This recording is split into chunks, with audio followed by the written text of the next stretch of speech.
جہنم کی آگ اس بندے کے جسم کو نہیں جلائے گی جو اللہ کے محبوب پر درود پاک پڑھا کرے گا۔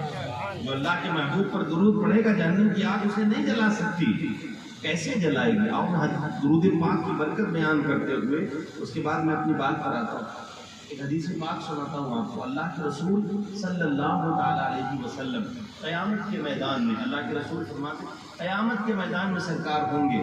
حضرت آدم علیہ السلام ساری امت کے لوگوں کو، حضرت عیسیٰ علیہ السلام کی امتی بھی ہیں، حضرت موسیٰ کی امتی بھی ہیں، جناب ابراہیم کی امت بھی ہے، ہر نبی کے ماننے والے۔ قیامت کا میدان ہے، حساب و کتاب ہو گیا ہے، حساب و کتاب ہو گیا ہے۔ اب جنتیوں کو جنت میں لے جایا جا رہا ہے، جہنمیوں کو جہنم میں لے جا رہے ہیں۔ ساری انسانیت کے باپ حضرت آدم، میری ماں بہنیں توجہ سے سنیں، درود پاک کے حوالے سے جو بات میں کرنے لگا ہوں، درود پاک کے بارے میں آپ اس کو اپنے گانٹ باندھ لیجئے، اس کو دل کے نہا خانے میں، دل کی گہرائی میں جگہ دے کر اس کو رکھ لیجئے، اور یاد رکھنا یہ کوئی میں اپنی طرف سے نہیں کہہ رہا ہوں کہ آپ جو کام اپنے دل میں، جو نیت لے کر آپ اپنے دل کے اندر بیٹھ جائیں اور درود پاک کو کثرت سے پڑھا کریں۔ یاد رکھیں، خدا کی قسم، اگر آپ خلوص سے درود پاک پڑھیں گے، لائٹیں بند کر کے، اندھیرے میں بیٹھ کر، اپنے نبی کی طرف توجہ کر کے اگر آپ درود پڑھیں گے، اللہ تعالیٰ آپ کی پریشانی کو دور فرما دے گا۔ آپ نماز پڑھتے ہیں لیکن گارنٹی نہیں لے سکتے کہ میری نماز قبول ہے۔ بندہ حج کر کے آئے، گارنٹی نہیں لے سکتا کہ میرا حج قبول ہے۔ آپ زکات دیں، زکات دینے کے بعد یہ گارنٹی نہیں لے سکتے کہ میری زکات قبول ہے۔ لیکن درود پاک پڑھنا ایک ایسی عبادت ہے کہ جس کو پڑھنے کے بعد آپ اپنے دل میں یہ یقین کر سکتے ہیں کہ اللہ نماز نہیں پڑھتا، نماز نہیں پڑھتا اللہ تبارک و تعالیٰ حج نہیں کرتا، اللہ زکات نہیں دیتا، اللہ روزے نہیں رکھتا۔ ارے جو کھائے وہ بھوکا رہتا ہے، میرا رب کھانے سے پاک ہے، میرا رب سونے سے پاک ہے، میرا رب کسی کے سامنے جھکنے سے پاک ہے۔ جھکتا جو نماز وہ پڑھے جو کسی کے سامنے جھکتا ہو، حج وہ کرے جس کو عبادت کی ضرورت ہو۔ اللہ تعالیٰ کوئی عبادت نہیں کرتا، وہ تو خود معبود ہے، وہ کیا عبادت کرے گا؟ لیکن درود ایک ایسی شے ہے، اللہ نے جب کہا مسلمانوں سے، مومنوں سے درود پڑھو تو ڈائریکٹ نہیں کہا جیسے کہ نماز پڑھنے کو کہا نماز پڑھو، حج کرنے کو کہا حج کرو، زکات دینے کو کہا زکات دو، یتیموں کی مدد کرو، بیواؤں کا سہارا بنو۔ ہر عبادت کرنے کے لیے جب کہا تو ڈائریکٹ کہا، لیکن جب درود کی باری آئی تو ڈائریکٹ نہیں کہا، بلکہ کہا اے مسلمانوں میں بھی درود پڑھتا ہوں، میرے فرشتے بھی درود پڑھتے ہیں، لہذا تم بھی درود پڑھا کرو۔ اتنی بڑی عبادت ہے، اتنی بڑی عبادت ہے، اس میں اگر مسلمان کنجوسی کرتا ہے تو ہم کہاں پیچھے ہٹیں گے؟ بھائی نماز تو ہم اس لیے نہیں پڑھتے، بہانہ بناتے ہیں کہ صاحب دکان پہ رہتے، کام ٹائم نہیں ملتا۔ درود پاک پڑھنے کے لیے آپ کو کیا چاہیے؟ بولے نماز یقیناً فرض ہے، لیکن درود پاک اس نماز کو قبول کروانے والا، درود پڑھا کرے۔ میں کیا بیان کر رہا تھا کہ سارے لوگ حساب کتاب ہو گیا، جنتی جنت میں جا رہے ہیں، جہنمی بولو جہنم میں جا رہے ہیں۔ اپنا اپنا کیا بھگتنے کے لیے لوگ اپنے اپنے راستے جا رہے ہیں، اپنے اپنے راستے جا رہے ہیں۔ کسی کو جہنم میں ڈالنے کے لیے فرشتے لے جا رہے ہیں اور کسی کو دولہا بنا کر جنت تک چھوڑنے کے لیے جا رہے ہیں۔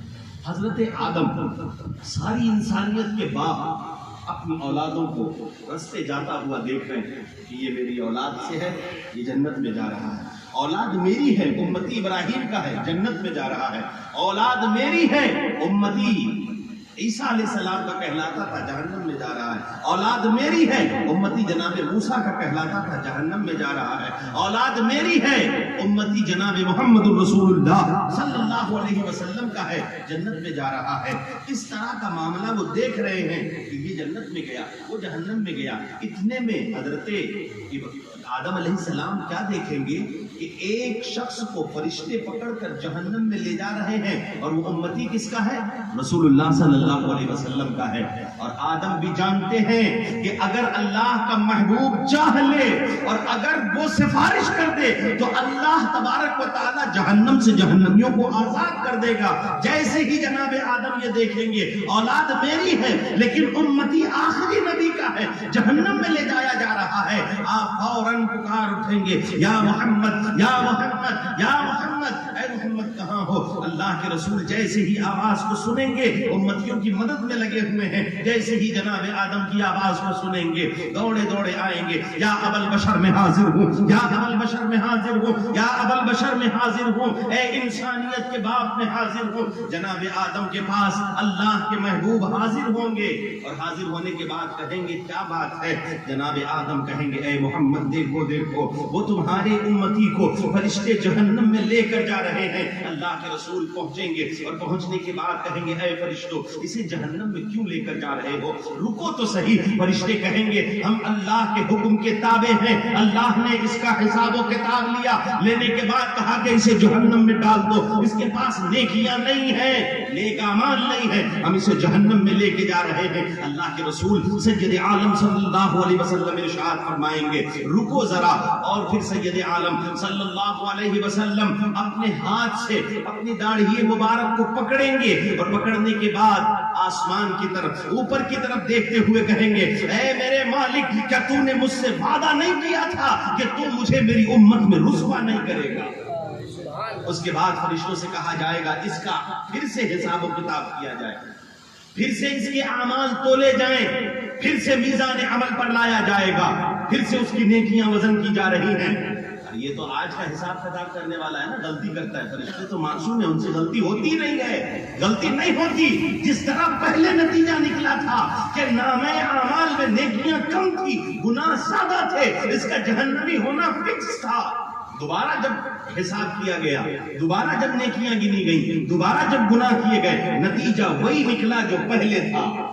اب اللہ کے رسول موجود ہے، اللہ کے حبیب کی موجودگی میں اس کا میزان عمل ہوا ہے، دوبارہ جو اعمال تولے گئے رسول اللہ کی موجودگی میں، اللہ کے رسول صلی اللہ تعالیٰ علیہ وسلم ایک چھوٹا سا رقعہ، چھوٹا سا کاغذ نکالیں گے، اور نکالنے کے بعد اس ترازو میں، اس پلڑے میں رکھیں گے جہاں اس کی نیکیاں ہوں گی۔ جیسے ہی اس کے اندر، اس ترازو میں نیکی والے پلڑے کے اندر اس چھوٹے سے کاغذ کا آنا ہوگا، وہ پلڑا بھاری ہو جائے گا، اور اس کے نامہ اعمال میں نیکیوں کی کثرت ہو جائے گی، اور اس کو جنت کا پروانہ دے دیا جائے گا۔ جنت کا پروانہ مل گیا۔ فرشتوں نے کہا ٹھیک ہے صاحب، جہنم کی زنجیریں کھولو اور جنت کے پھول پہنا دو، دولہا بنا کر جنت میں لے چلو۔ جب فرشتے عزت سے، ابھی تو گھسیٹ کے جہنم میں لے جا رہے تھے، اب عزت اور کرامت کا تاج پہنا کر جب اسے جنت میں لے جانے لگے، چند قدم چلنے کے بعد اس نے کہا رکو، ارے رکو تو صحیح، ذرا مجھے اس سے مل تو لینے دو کہ جس نے میرے ساتھ یہ احسان کیا ہے۔ میں تو جہنمی ہو چکا تھا، مجھے تو جہنم میں لے جایا جا رہا تھا، مجھے کس نے بچایا؟ کون ہے وہ جس کی وجہ سے میں جنت میں جا رہا ہوں؟ ذرا مجھے اس سے مل تو لینے دو۔ حضرات محترم پلٹ کر اللہ کے پیارے حبیب صلی اللہ علیہ وسلم کی بارگاہ میں حاضر ہوگا، عرض کرے گا آپ کون ہیں؟ آپ کون ہیں؟ میری جان پر اتنا بڑا احسان کیا آپ نے میری جان پر اتنا بڑا احسان کیا، میں تو جہنم میں جا رہا تھا، آپ کی وجہ سے جنت میں جا رہا ہوں۔ آپ ہیں کون؟ مجھے جہنم سے آزادی دلانے والے، مجھے آگ سے چھٹکارا دلانے والے، مجھے عذاب سے محفوظ کرنے والے، اے شخص تو ہے کون؟ آپ کون ہیں؟ اللہ کے رسول فرمائیں گے تم مجھے نہیں جانتے؟ ارے میں تیرا نبی ہوں، تو میرا امتی ہے، میں تیرا نبی ہوں، تو میرا امتی ہے۔ اب جب وہ جان لے گا کہ یہ اللہ کے محبوب ہیں، یہ میرے نبی ہیں، ہاتھ جوڑ کر عرض کرے گا یا رسول اللہ میرے تو گناہ زیادہ تھے، میرے پاس تو گناہ زیادہ تھے، نمازیں نہیں تھی، روزے نہیں تھے، حج نہیں تھا، بہت زیادہ عبادتیں، نیک کام نہیں تھے، لیکن یا رسول اللہ میرے جب گناہ زیادہ ہوئے تو اس کاغذ میں کیا تھا جو آپ نے رکھا ہے؟ اس کاغذ میں کیا تھا؟ میرے آقا صلی اللہ تعالیٰ علیہ وسلم ارشاد فرمائیں گے اے میرے امتی، میرے پاس تیری ایک امانت تھی میرے پاس، جو تو نے درود پڑھا تھا خلوص سے میرے اوپر، وہ تیرا درود پڑھنا جو مجھ پر درود پڑھ کے تو نے بھیجا تھا، وہ امانت میرے پاس تھی۔ اس امانت کو، اس نیکی کو، درود کی نیکی کو میں نے جب تیرے نامہ اعمال میں نیکی کے پلڑے میں رکھا ہے تو وہ بھاری ہو گیا اور تجھے جنت کا پروانہ مل جاتا ہے۔ اب آپ کو میں بتاؤں یہ اتنی عظیم نیکی ہے، درود پاک، پیارے درود پاک اتنی عظیم، اتنی پیاری نیکی ہے کہ یہ راز اور نیاز کی باتیں ہیں آقا اور بندے کے درمیان، رسول اور نبی کے درمیان یہ راز و نیاز کی باتیں ہیں، راز و نیاز کی۔ آپ کہیں گے راز و نیاز کی بات کیسے ہے؟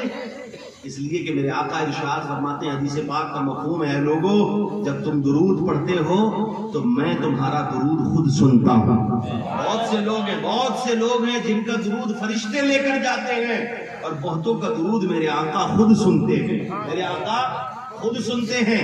اب مجھے بتاؤ فرشتے ہمارے کندھوں پر بیٹھ کر نامہ اعمال لکھ رہے ہیں کہ نہیں؟ سب جانتے ہیں۔ اچھائی لکھنے والا اچھائی لکھ رہا ہے، برائی لکھنے والا برائی لکھ رہا ہے۔ آج کچھ لوگ کہتے ہیں تم درود ہندوستان سے پڑھتے ہو، تمہارا نبی نہیں سنتا۔ میں کہتا ہوں میرے نبی تو ان درود کو بھی سن لیتے ہیں کہ جن درود کی فرشتوں کو بھی خبر نہیں ہوتی، بڑی ذمہ داری سے میں یہ بات کروں گا۔ کیوں؟ اس لیے کہ فرشتے جب نیکی لکھ رہے ہیں، فرشتے جب گناہ لکھ رہے ہیں، اس بندے نے جب یہ درود پڑھا، جب میزان عمل پر ترازو پر نیکیاں اور برائیاں تولی جانے لگی، تو فرشتوں نے اس درود کو جس کو رسول اللہ نے رکھا ہے میزان عمل پر، فرشتوں نے کیوں نہیں رکھا؟ وہ تو ہر نیکی لکھ رہا ہے، ہر گناہ لکھ رہا ہے، فرشتہ ہر نیکی لکھ رہا ہے، تو پھر وہ درود جو رسول اللہ نے میزان عمل پر لکھا وہ فرشتوں کے نامہ اعمال میں کیوں نہیں تھا؟ پتہ چلا کچھ لوگوں کا درود آقا اس انداز سے بھی سنتے ہیں کہ فرشتوں کو بھی خبر نہیں ہوتی ہے۔ لہذا خلوص سے درود پڑھیں، اللہ کے پیارے حبیب کی طرف لو لگا کر درود پڑھیں، دل جمعی کے ساتھ درود پڑھیں۔ درود ایک ایسی شے ہے پیارے، میں نے کہا کہ اگر آپ جس نیت سے اس کو پڑھیں گے اللہ تبارک و تعالیٰ آپ کو اس میں کامیابی عطا فرما دے گی۔ پریشانیاں درود پاک سے دور ہوتی ہیں، بیماریاں درود پاک سے دور ہوتی ہیں، لوگوں کے قرضے درود پاک سے دور ہو جاتے ہیں۔